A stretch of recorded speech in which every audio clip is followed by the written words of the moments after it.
Salam alaikum, Azoul Flaoun. Un avant-projet de loi organique relative à l'information a été examiné lors de la réunion du gouvernement ce jeudi, donc jeudi dernier, avec l'objectif de la mise en place d'un cadre législatif global qui contribuera à consolider la liberté de la presse écrite, audiovisuelle et électronique en Algérie et à favoriser l'émergence d'un paysage médiatique national ancré dans les réalités nationales, conscient des enjeux nationaux et internationaux et respectueux des chartes de l'éthique et de la déontologie. L'élaboration de ce projet de texte organique vise notamment à identifier les acteurs dans les différents supports médiatiques, à définir aussi les règles générales relatives à leur organisation, leur régulation et leur contrôle, et à doter la profession de journaliste en Algérie d'un statut particulier qui définit les conditions d'exercice et de profession et les droits et devoirs y afférents. Et il vise également, d'après le communiqué du Premier ministre, à écarter l'argent sale de l'investissement dans le domaine de l'information et à instituer un conseil de presse et une autorité indépendante de régulation de l'audiovisuel. Nous allons donc, avec nos invités aujourd'hui, revenir à ce projet de loi, se poser des questions surtout sur la liberté d'expression en Algérie, sur la presse, sur les médias, le constat, le bilan, comment est la situation justement en matière de liberté d'expression en Algérie après 60 ans d'indépendance.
Liberté d'expression, l'autre ennemi du régime. Et pour en parler, j'ai le plaisir d'accueillir dans l'émission d'aujourd'hui Nordine Aoussat, auteur, conférencier. Monsieur Nordine Aoussat, bonsoir, salam alaikum, marhaba bik. Marhaba bik, si Hussein, merci pour l'invitation. Salam alaikum wa rahmatullah. Salam à tous et toutes les téléspectateurs et téléspectatrices de Magharibiya. Et c'est toujours un plaisir, et je vous remercie toujours, de nous donner l'occasion de débattre de ce qui se passe dans notre cher pays, l'Algérie. Merci Nordin Aoussat, bienvenue encore une fois. Issa Rahmoun qui nous rejoindra après, avocat, défenseur des droits de l'homme. Issa Rahmoun était avec nous hier, mais bon, il avait un problème de téléphone, donc il revient aujourd'hui. Nordin Aoussat, commençons peut-être par le commencement. Est-ce que réellement, vraiment, la liberté d'expression en Algérie est l'autre ennemi du régime? Je dirais que c'est le premier ennemi du régime, même si elle n'existe pas. C'est-à-dire que c'est son fantôme, c'est son cauchemar. C'est son fantôme, c'est son cauchemar. Le pouvoir, comme tous les pouvoirs totalitaires d'ailleurs, hein, oui. Leur hantise, c'est que l'information, le journalisme, la communication leur échappe. Et c'est pour cette raison que le premier maillon qu'ils visent quand ils veulent réprimer les libertés démocratiques, bien entendu, c'est de commencer par la répression de la liberté d'expression. Et c'est pour cette raison que sous couvert d'encore un autre tour de vis de fermeture du champ médiatique, soi-disant, ils font une nouvelle loi sur la presse. Monsieur Nordin Aoussat, justement, l'ennemi ou l'ennemi majeur du régime, et cela, on peut dire que depuis peut-être 1957, avec l'histoire de Aban Ramadan et le mensonge d'État, si on peut dire, avec Al-Moudjahid, Saad Bouaqba, Nordin Aoussat, il y a 2-3 jours, Saad Bouaqba a commis justement une chronique il y a 2-3 jours, là où il parlait de ça. Il dit qu'en 2022, à l'âge de la technologie, de Facebook, de Twitter, l'Algérie parle encore et essaye de faire la promotion d'Al-Moudjahid, même ce terme qui est révolu aujourd'hui. Absolument. Donc je salue Saad Bouaqba. Je regrette, je n'ai pas lu la chronique, mais je la lirai certainement après cette émission. Donc, effectivement, il a bien vu, il a posé le doigt sur là où ça fait mal. Le pouvoir, il n'a rien compris. Le pouvoir algérien, aidez-vous, comme on dit en kabyle, n'a rien compris. Qu'en 2022, sous couvert d'une loi, il veut réprimer la liberté d'expression. Non, on ne peut pas. En 1957, il pouvait mentir au peuple, au monde entier. Il pouvait mentir au monde entier, même aux services secrets des pays étrangers, en cachant les vérités du terrain. Parce qu'il y avait un seul organe de presse qui parlait au nom du FLN. Mais aujourd'hui, vous avez des centaines de milliers d'organes de presse. Chaque page Facebook, chaque compte Twitter, chaque site Internet, toutes les chaînes YouTube privées sont autant de moyens d'information. Et comment alors Nordin Aoussat, comment expliquer justement l'existence encore, j'allais dire, de Chab, le Massali, le Moudjahid? Personne ne lit ces organes. Et pourtant, en matière de publicité, c'est les premiers, c'est les champions. Absolument. Il y a même le site Algérie Part avait publié il y a quelques jours qu'il y avait 4 cadres au niveau de la radio-télévision algérienne, de la télévision algérienne, qui depuis des années touchent leur salaire intégral, il y a des salaires conséquents, alors qu'ils ne font aucun travail. Donc, bien entendu, le pouvoir Chab, le Moudjahid, le Massa, l'Horizon, même si à un moment, il faut dire la vérité aussi, hein, l'Horizon, moi je les garde, ces journaux-là, je les ai encore sur moi, l'Horizon, pendant des semaines, il a fait ce que aucun journal, même des pays, les grands pays démocratiques des libertés d'expression, en publiant les listes de ceux qui ont volé les terres agricoles c'est-à-dire indûment. Mais d'une manière générale, bien entendu, qu'on ne se le cache pas, que ce soit les journaux de l'Est, etc., que ce soit les journaux de l'Ouest, le Jumhuriya, ou bien les journaux nationaux, le Moudjahid al-Shab, etc., ce sont des journaux qui ne sont que les vecteurs de la parole qui vient du pouvoir, tout simplement. Ce sont des relais du pouvoir. Et pourtant, Nordin Aoussat, au classement mondial de la liberté de la presse, justement en 2021, l'Algérie est classée en 146e position. 146e position, tout à fait, comme malheureusement, Houssine, il faudra le dire, on le dit, ça nous fait rire, mais c'est un rire un peu de gêne, de tristesse. Oui. C'est pas un gêne, un rire de joie.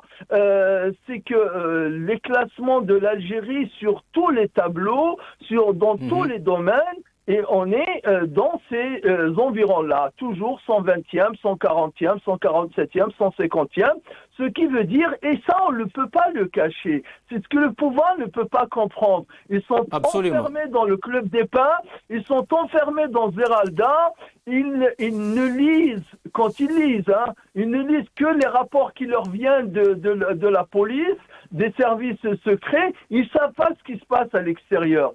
Ils ne savent pas ce qui se passe même en Algérie, dans la réalité de l'Algérie. Un président élu depuis 3 ans qui n'a même pas visité une seule ville, si ce n'est Oran, mais par avion et par hélicoptère. Comment voulez-vous, Houssine, que le pouvoir sache et qu'il mène une politique qui réponde aux attentes du peuple alors qu'il ignore totalement le peuple? Ignorance dans tous les sens du mot. L'ignorance au sens propre, c'est-à-dire qu'il ne sait pas ce que veut le peuple, et aussi ignorance dans le sens arrogance, dans le sens mépris, dans le sens de déni de ce que le peuple revendique et de ce que le peuple veut. Malheureusement, c'est ça la réalité du pouvoir en ce moment et depuis des années d'ailleurs.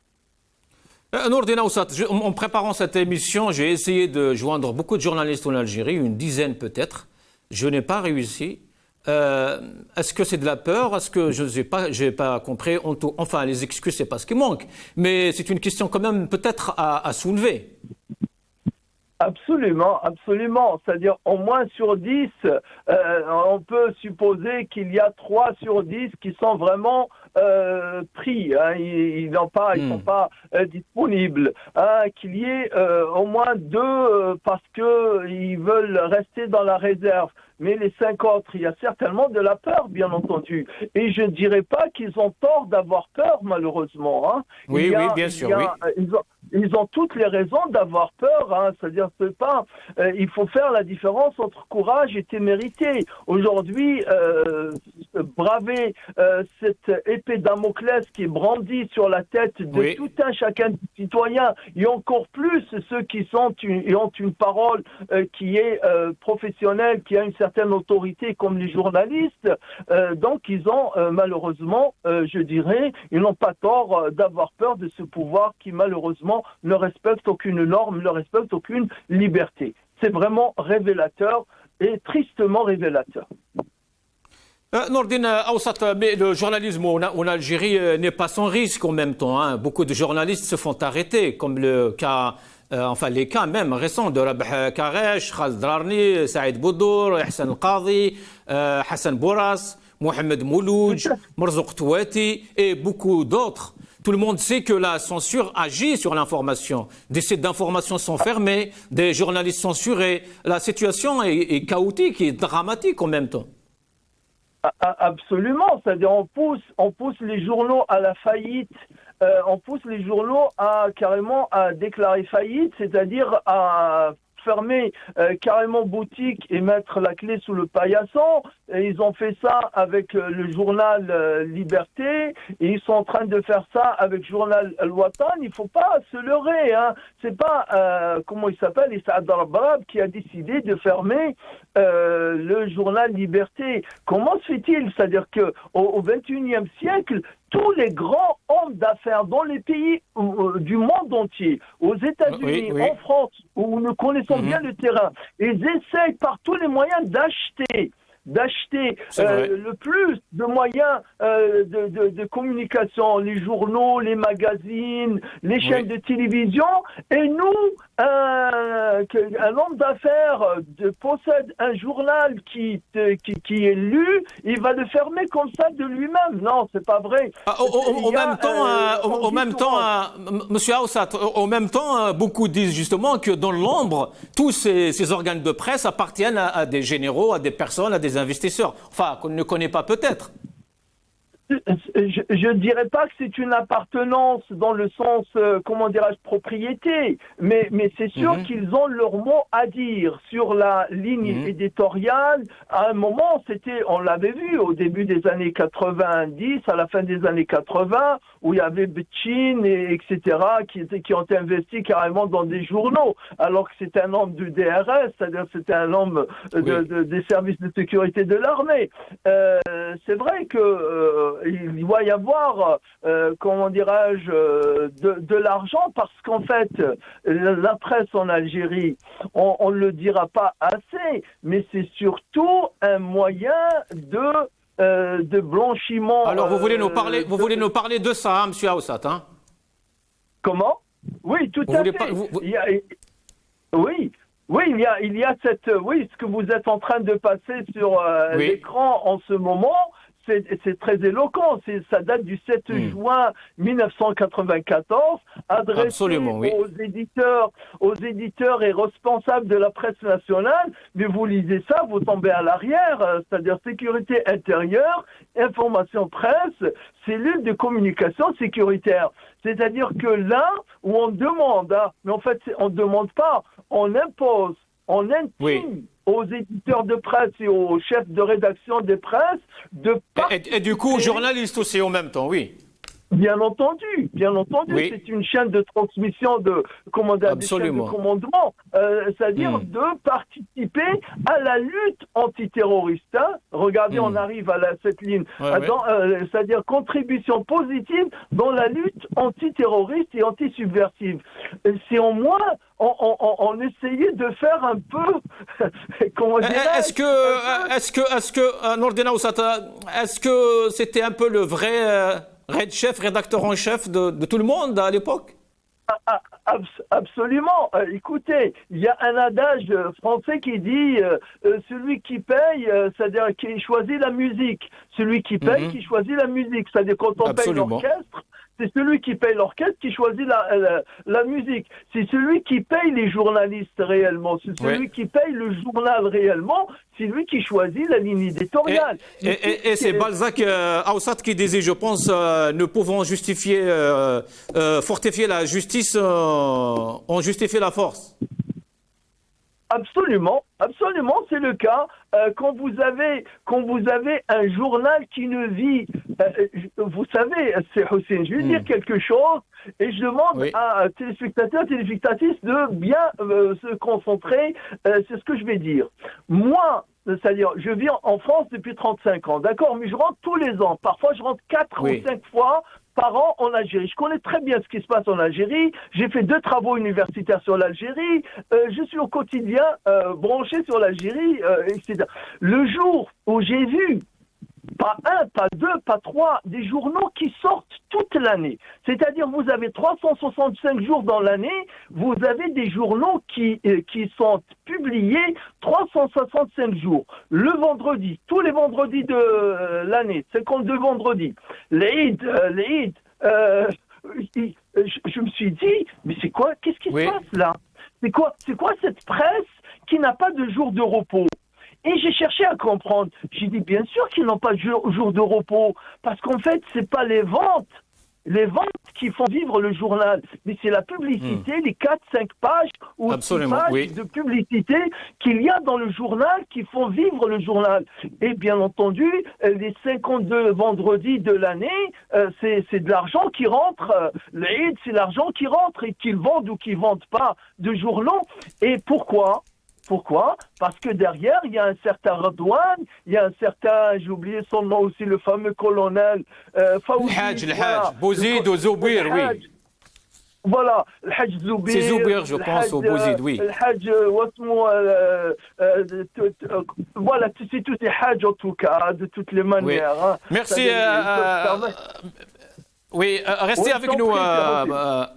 Restez avec nous, Nourdine Aoussat. On est rejoint par Issa Rahmoun, avocat, défenseur des droits de l'homme. Issa Rahmoun, bonsoir, marhaba bik, Azoul. Salam alaikum. Merci pour l'invitation et Azoul aussi aux téléspectateurs de Magharibia.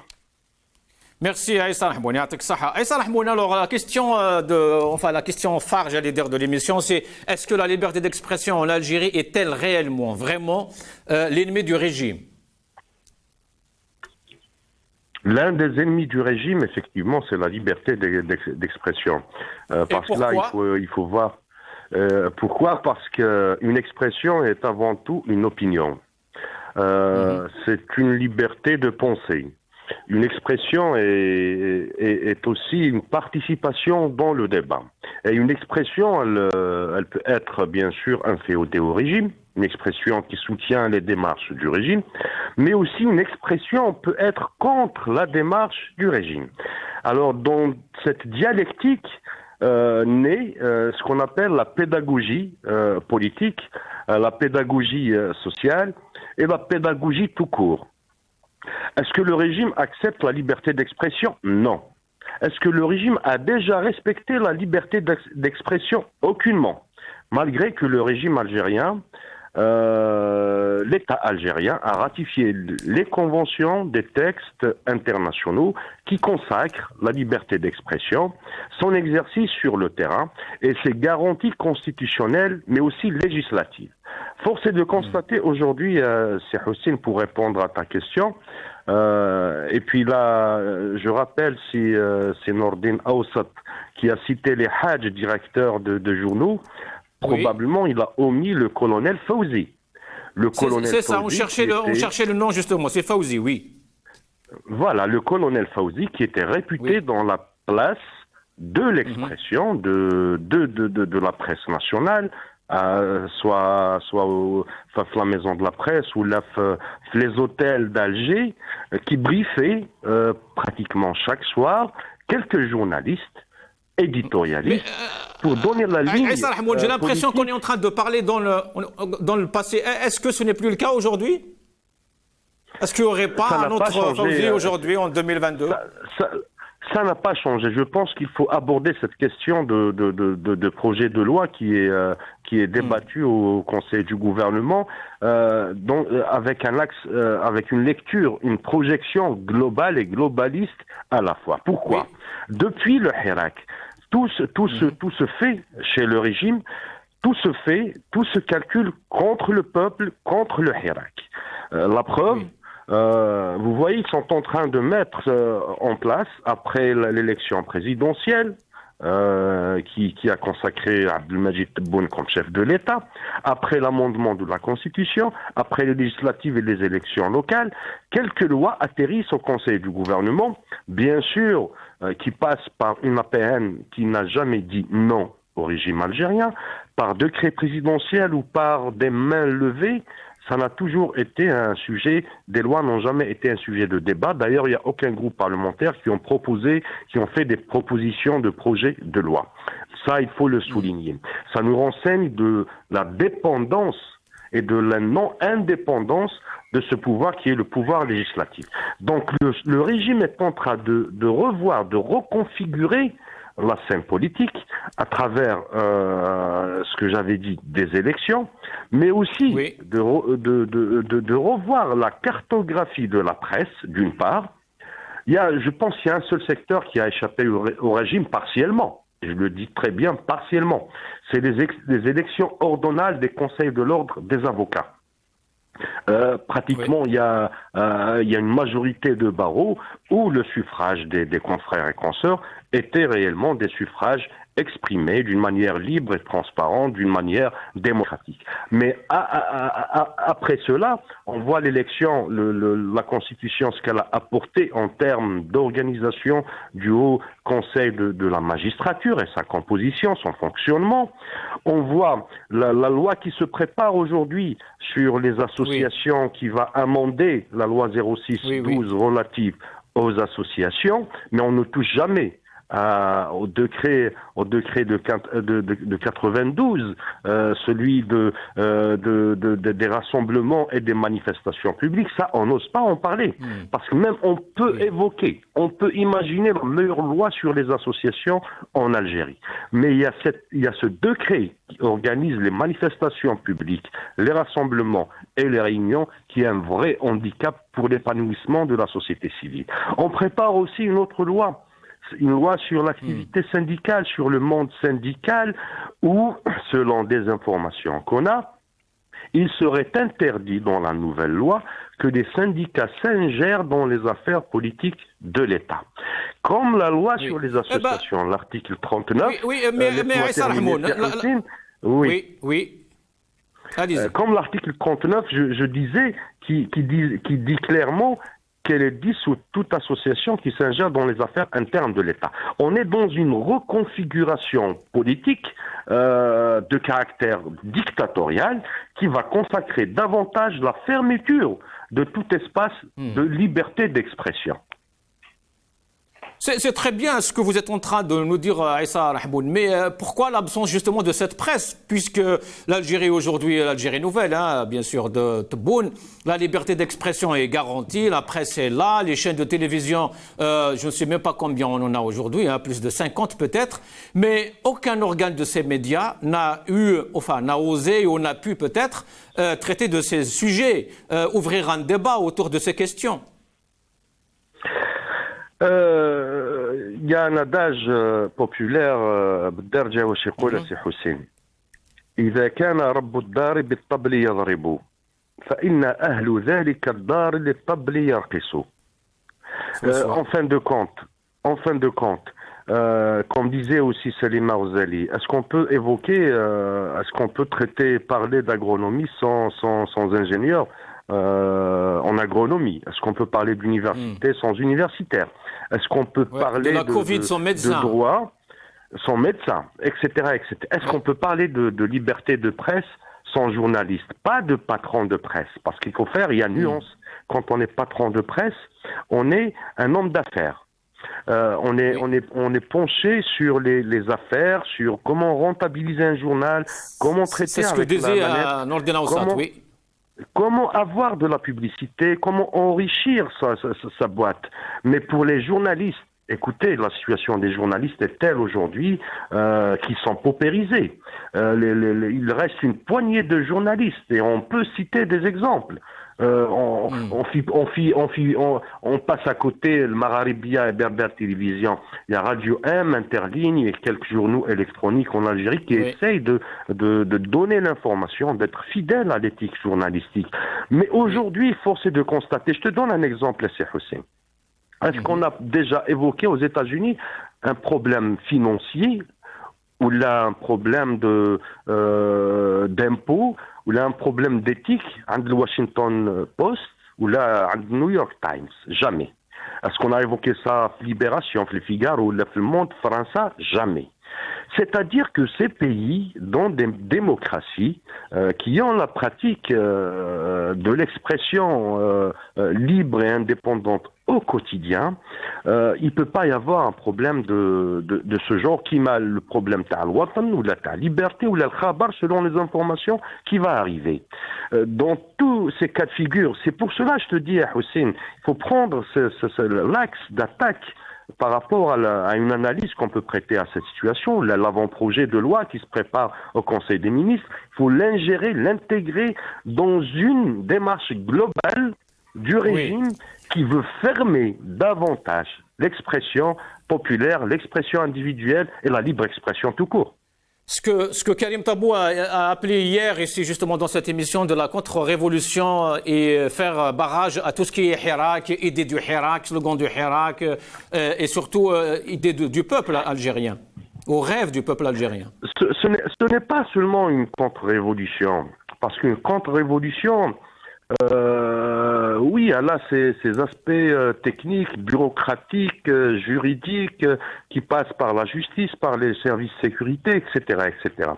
C'est un repositionnement interne qui vise à dominer davantage, à faire détester aux Algériens le fait qu'ils sont dans la rue, à faire détester aux Algériens le fait qu'un jour ils ont dit basta, baraka, titnhaouga. C'est le fait de faire détester aux Algériens l'Algérie, c'est le fait de les pousser à l'exil, c'est le fait de les pousser dans des embarcations de fortune, c'est le fait de les pousser au nihilisme, c'est le fait de les pousser à s'auto-détruire, c'est le fait de les pousser à surveiller son voisin, son égo, son prochain. Donc, en tout état de cause, voilà ce qu'on appelle l'installation de la dictature par un aspect légal, qui sont les lois, qui passent par l'APN, mais aussi par la force. Et c'est ça, beaucoup qui disent justement ça, que le régime algérien joue entre l'exclusion, marginalisation d'une part et l'inclusion, cooptation de l'autre part, justement en matière de presse et de médias. Et ça, depuis même avant Bouteflika. Mais c'est vrai, tout à fait. Mais le comble, la différence, ou là, le fossé, il se situe où? Hier, Karim Tabou, effectivement, parce que j'ai participé hier à l'émission, mais dommage, il y avait une ligne assez... oui, je l'ai souligné, qui n'était pas très bonne, tout à fait. Karim Tabou avait dit hier que le régime déteste le peuple et il fait tout contre le peuple. Mais le régime aussi, le peuple aussi, en fin de compte, c'est Hussein, a perdu confiance en le régime. Le peuple déteste le régime. Le peuple a honni ce régime, a vomi ce régime. On est dans une équation très dangereuse pour l'avenir du pays. Les amendements, ils vont passer toutes les lois. Ils sont en train de préparer le deuxième mandat pour les uns et de préparer une autre mandature pour les autres. Et le peuple, dans cette équation, ça leur échappe. كما يقولوا الجروب دبزة تعيط نوض القدافة وتكسر ذاك القيد كي الجبال الوحدة للسيد العبيد والراحة تكون معدومة عليهم. C'est ça le problème. On est devant un dilemme, on est devant une situation très dangereuse. Le pouvoir, le régime s'entête, il ne veut pas d'ouverture, il ne veut pas de démocratisation de la vie politique. Très bien. Et le peuple est en train de résister, fier qu'il est, avec beaucoup de dignité. Merci Issa Rahmoun. Restez avec nous, Issa Rahmoun. Brahim Younsi, Nordin Aoussat. Nordin Aoussat, justement, Issa Rahmoun vient de dire que le peuple, de son côté, déteste le régime déteste le peuple. Je ne sais pas, est-ce que vous êtes d'accord avec ça? Est-ce que le peuple, est-ce qu'il y a un problème, l'avenir du pays, comme a souligné Issa Rahmoun, ou si le régime, justement, qui est peut-être aux mauvaises passes? Oui, en fait, détestation, pas dans le sens émotionnel, pas dans le sens sentimental. C'est plus dans le sens où il y a une défiance, voire même une répudiation. Le peuple, de toutes les manières, le peuple du Hirak n'attend plus rien de ce pouvoir. D'accord? Donc ça fait 3 ans qu'il le scandait dans toutes les rues d'Algérie, d'est en ouest, du nord au sud, que ça y est, ils veulent le changement. Ça c'est sûr. Or, le pouvoir, il veut pas lâcher. Ils ne veulent pas lâcher, ils veulent se convaincre mutuellement et entre eux qu'ils ont encore la possibilité de se redéployer, qu'ils ont encore la possibilité de restaurer l'autorité, ou plutôt l'autoritarisme qui leur a échappé ces dernières années. C'est ce qu'ils croient. C'est ce qu'ils pensent, et c'est pour cette raison, comme il vient de citer, c'est Issa Rahmoun que je salue, donc toutes ces lois qui sont en train les unes après les autres, qui sont en train de promulguer, c'est un peu pour se convaincre entre eux, les différents clans, qu'ils sont capables de tenir les règnes, que le gouvernail ne leur a pas échappé et qu'ils sont encore les maîtres à bord, alors qu'il n'en est rien du tout. Leur souveraineté est pratiquement érodée dans tous les domaines, y compris dans les domaines qui sont normalement propres à l'État, à savoir frapper monnaie, puisqu'une partie de l'argent algérien a échappé au pouvoir totalement. Nordine Aoussat, alors je rappelle que le document que nous avons publié tout à l'heure, c'était, je pense que la source, c'était sur la page Facebook de Brahim Younsi aussi.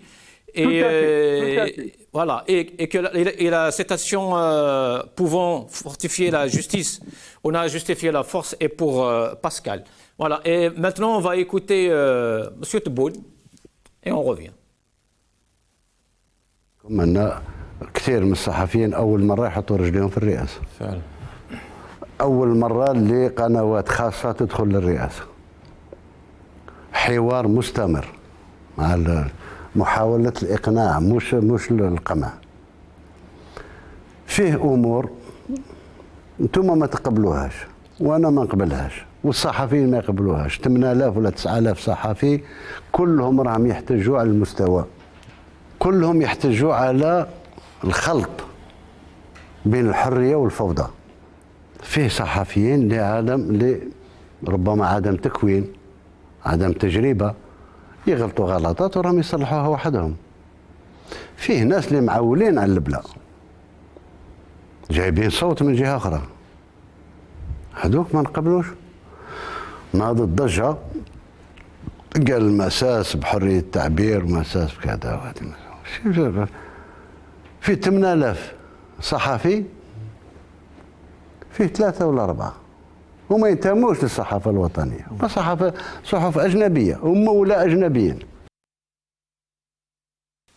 Monsieur Nordine Aoussat, donc être reçu par Tebboune al-Mouradia est une preuve tangible de la liberté d'expression en Algérie, que les choses vont bien, que tout va bien, que cette presse est autonome et libre et indépendante. Ça, c'est les propos de M. Tebboune. Il ne compte pas si bien le dire. Il n'est même pas conscient qu'il le dit très très bien. C'est ça leur vision de la presse. C'est ça leur vision de la liberté de la presse. C'est quand le chef de l'État... Alhamdoulilah, qu'est-ce que vous voulez encore?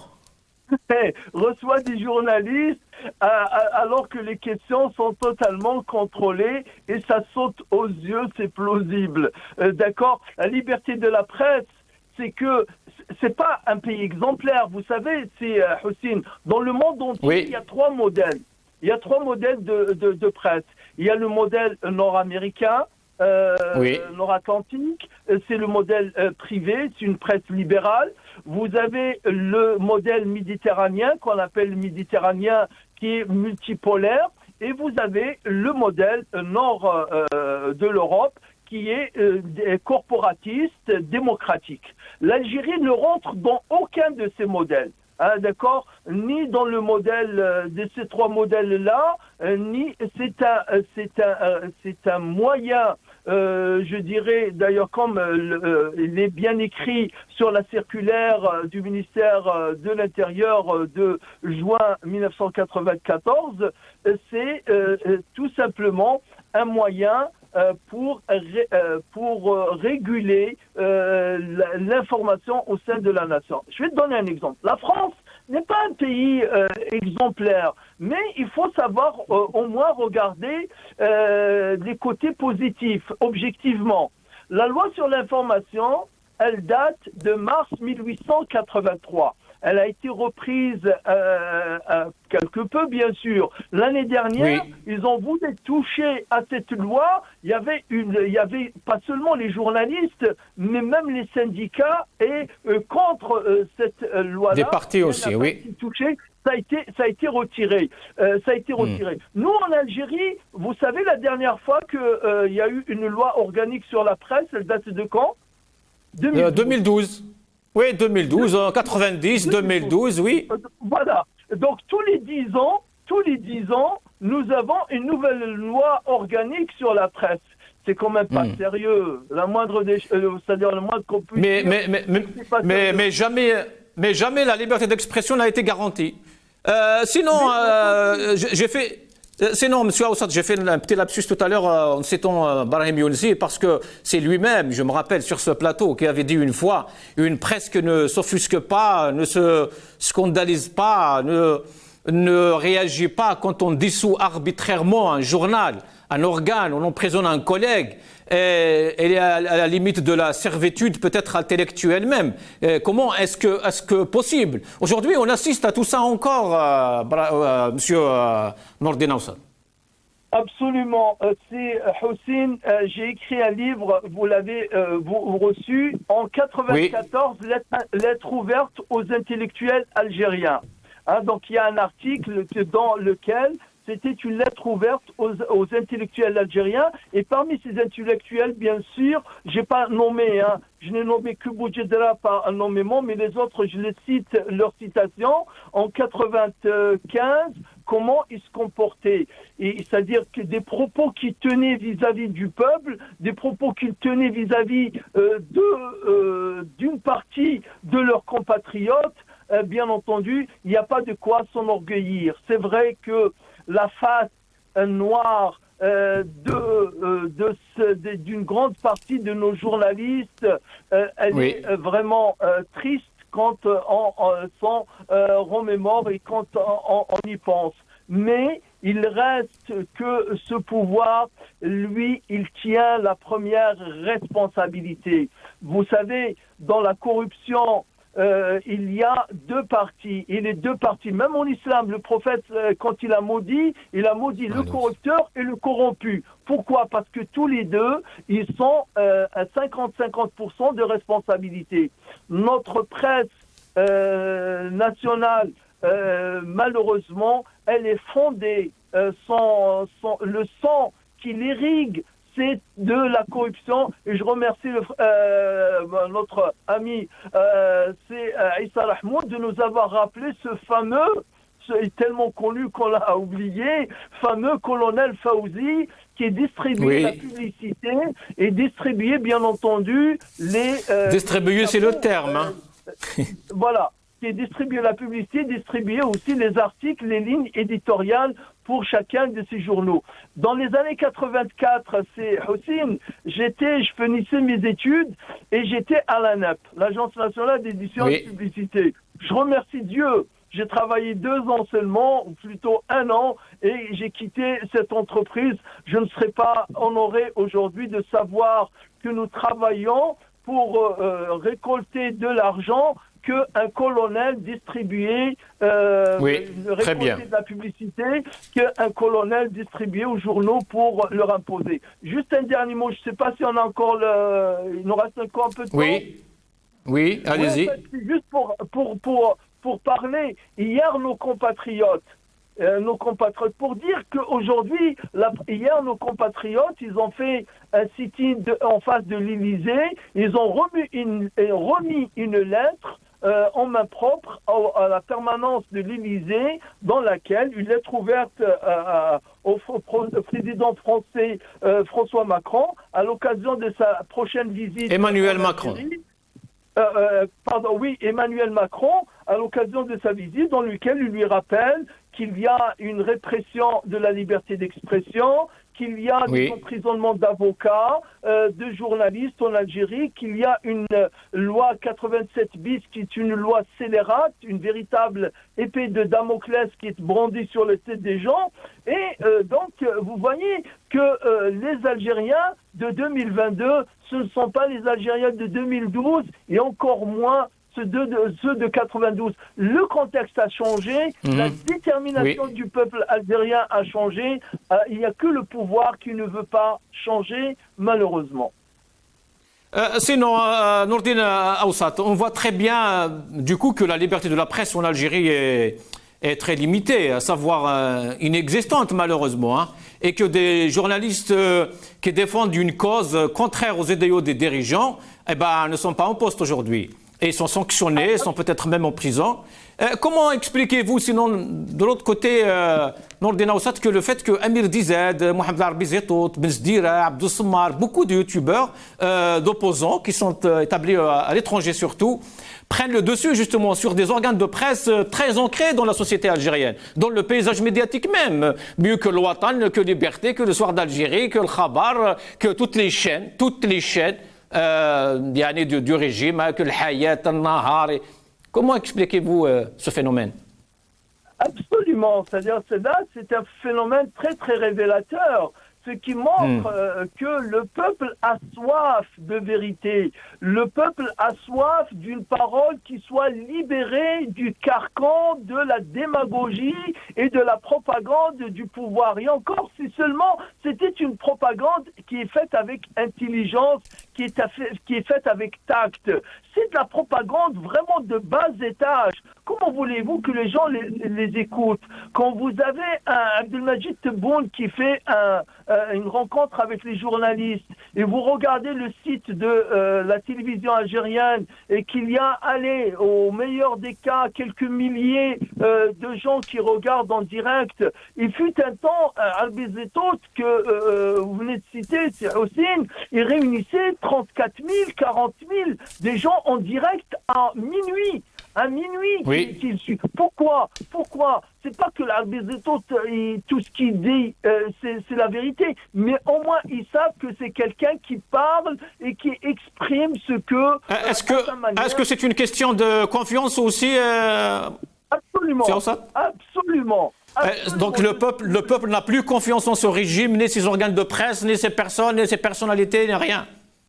Absolument, c'est-à-dire toute personne qui parle au nom du pouvoir. C'est ça, donc, quand je parlais tout à l'heure de l'intelligence de la propagande. Une propagande qui peut être faite avec une certaine intelligence, avec une certaine souplesse. Mais sauf que le pouvoir, il est borné.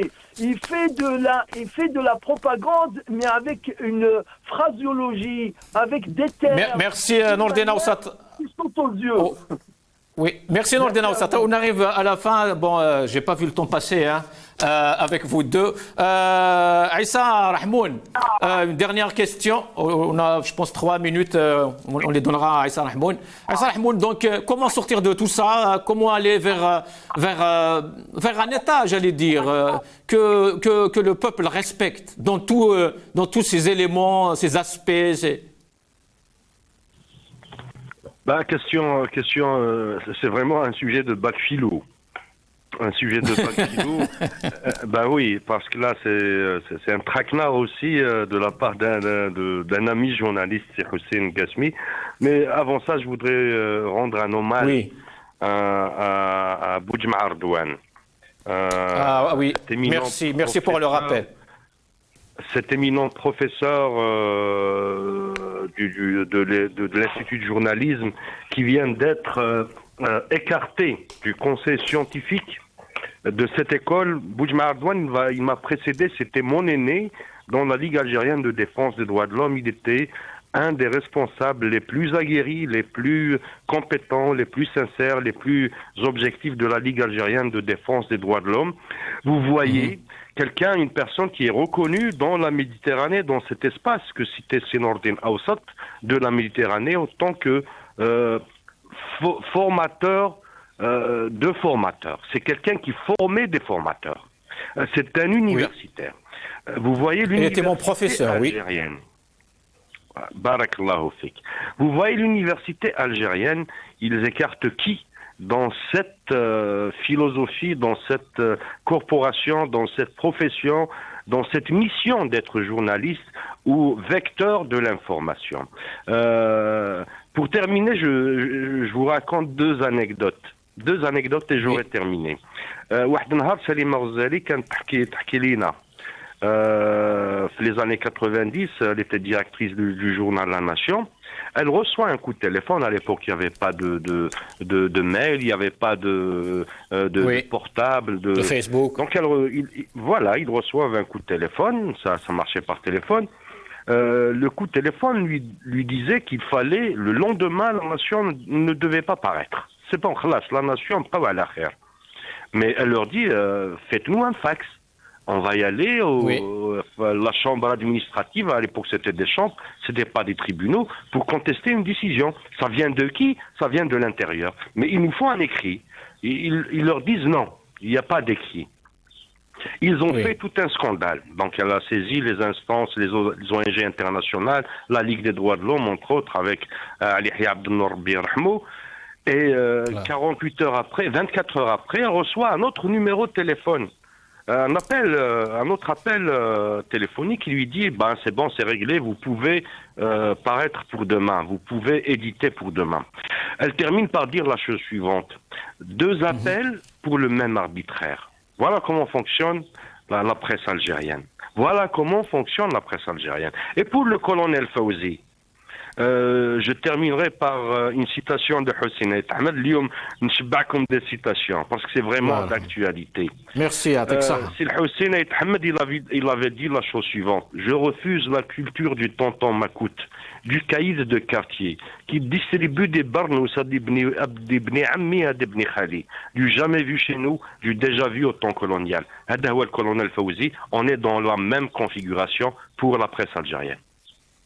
Sinon, du coup, une toute petite dernière question à Issa Rahmoun. Pourquoi dans la presse algérienne, justement, cette presse dont Tebboune n'arrête pas de faire des éloges, pourquoi il y a toutes les questions qui concernent la nation, le peuple, sont absentes? Les détenus du Hirak, par exemple, pour ne pas citer que ça.